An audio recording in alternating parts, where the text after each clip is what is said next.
Hey, welcome back to YT Finance, and this is a quick video on the 3 best stocks to buy right now before they surge in 2023. In this video, we're going to be analyzing Visa. Because of rising interest rates, this is actually going to make Visa even more rich, as well as other financial institutions and companies like banks. Next, we're going to talk about Meta Platforms, because their family of apps act as a cash cow for this company, and right now they are considered undervalued. Lastly, we're going to talk about O'Reilly Automotive, ticker symbol ORLY, because if a recession happens, people are not going to be buying new vehicles, which means that the US car fleet in total is going to be aging quite rapidly, and that means these cars could potentially break down, and they will need to purchase new parts, most likely from O'Reilly Automotive. So as we dive into these 3 companies, remember to go and smash that like button right now, comment your thoughts down below, subscribe if you are new, and without further ado, let's jump right into today's stories.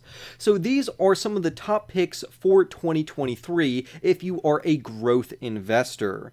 The Federal Reserve is continuously increasing interest rates to get inflation under control until they hit a terminal rate of around 5%, which could happen in 2023. The Federal Reserve will probably maintain this 5% terminal rate indefinitely until overall inflation subsides. However, there are going to be multiple companies and different types of sectors that are going to benefit from higher interest rates, and that would be banking companies, financial institutions, as well as credit card companies. And these could all surge in 2023 regardless of a recession or not.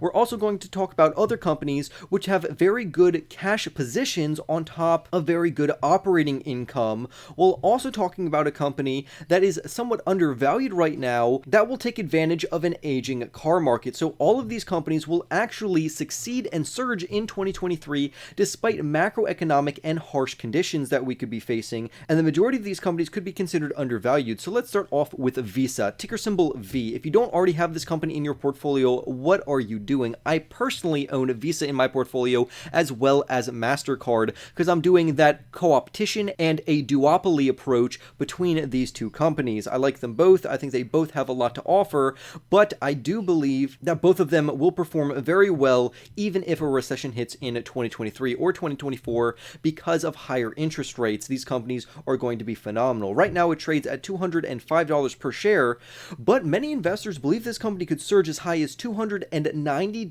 over the next 12 months. Visa is one of the world's largest credit card network companies with more than 3.9 billion Visa cards around the world, which process more than 255.4 billion transactions. So clearly this company is absolutely amazing. Visa is very strategically positioned in the current market to where even if a recession hits, while interest rates increase, this company is set to be absolutely fine. On top of that, they've also made various acquisitions and partnerships with fintech companies, which will also help them during this time.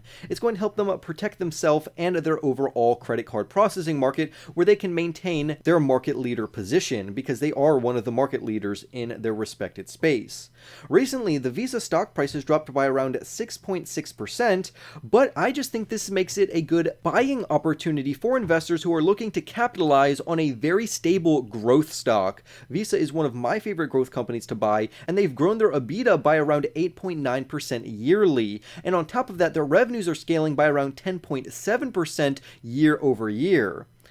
I also like how this company still offers a dividend yield of 0.87%, so at least you're getting somewhat of a dividend that I reinvest right back into this company. And Visa has also increased and raised their dividends consecutively for the last 13 years, making Visa one of the best companies to buy in 2023, considering the current environment we are in with high inflation, because Visa is going to capitalize on interest rates going up to get inflation under control. And with that said, they can charge higher fees, they're going to get more money off of interest, and it's just going to positively affect their overall financial metrics. So please keep Visa on a watch list if you don't already own it, or feel free to buy up some before 2023, or even during 2023. Next, we have Meta Platforms, ticker symbol META, which trades for $118, while investors believe this company could surge to $392 over the next year. Meta Platforms owns a multitude multitude of various apps and platforms such as Facebook, WhatsApp, Instagram, and Messenger. This family of apps allows Meta to act as a cash cow to generate enough profits to keep them afloat on top of being very risky to get ahead in the metaverse.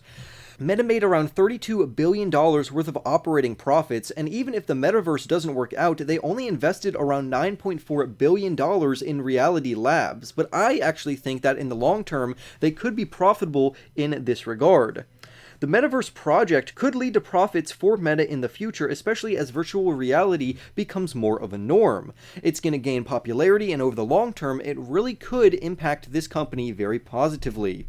Of course, it's too early to honestly say if this will work out or not, but even if it doesn't, Meta is positioned to be absolutely primed for future growth. Right now, they're trading at just 11 times their price-to-earnings ratio, which is one of the cheapest PE ratios according to their accounting ratios this company has ever been, meaning that it's a great buying opportunity literally right now if you plan to hold this company for the long term.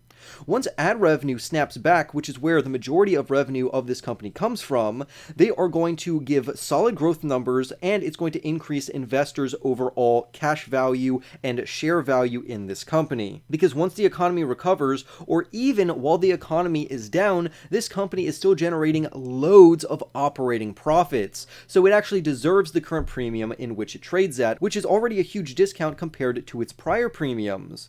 That being said, Meta is one of the best stocks to buy right now, despite the very volatile macroeconomic environment that we find ourselves in right now and could enter in 2023. I told you this was a short video, so we're just going to hurry up and wrap up with O'Reilly Automotive, ticker symbol ORLY.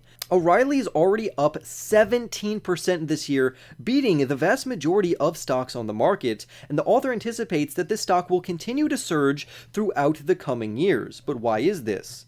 I actually really agree with the author on this particular company, because even though right now it's trading at around $833 per share, the company could literally surge to over $940, which is a huge increase. And if these seem too expensive to you per share, always make sure to try to check out that your brokerage account or your financial institution offers fractional shares, because you could invest into this company for as little as $1. But with that being said, why does this article, as well as myself, believe this company will increase as time goes on, even if we go into a full-on recession, or if the macroeconomic environment gets even worse as we continue on in 2023? Well, the reason for this is for the American car market. So fewer Americans are purchasing new cars right now, and this is very good for auto part companies such as O'Reilly Automotive.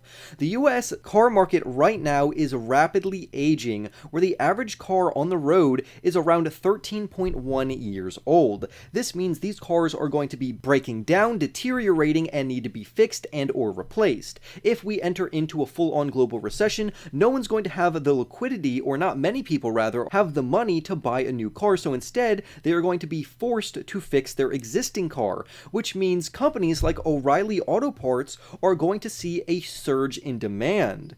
Because as more cars are on the road and they're getting more beat up, and since consumers aren't buying newer cars, we are going to see this happen more often. It's hard to see the fleet getting any younger anytime soon for the overall age of the American car market, and as new cars and new vehicles become more expensive and less achievable due to inflation for the regular American, we are going to be very reliant on used cars. The used car market is going to be very interesting as we enter into 2023, but this is just going to add more fuel to the flame for O'Reilly Auto Parts. This is why O'Reilly Automotive will most likely see greater profits as we enter into 2023, and this author expects that the profits are going to stay elevated even if we go into a full-on global recession. So I would love to hear your thoughts down below about any of these three companies, whether that be O'Reilly Automotive, Meta Platforms, or Visa. What company do you think that investors should buy right now? Comment down below. Remember to go and smash that like button for more videos just like this one. Subscribe if you are new, and I will see you in the next YT video.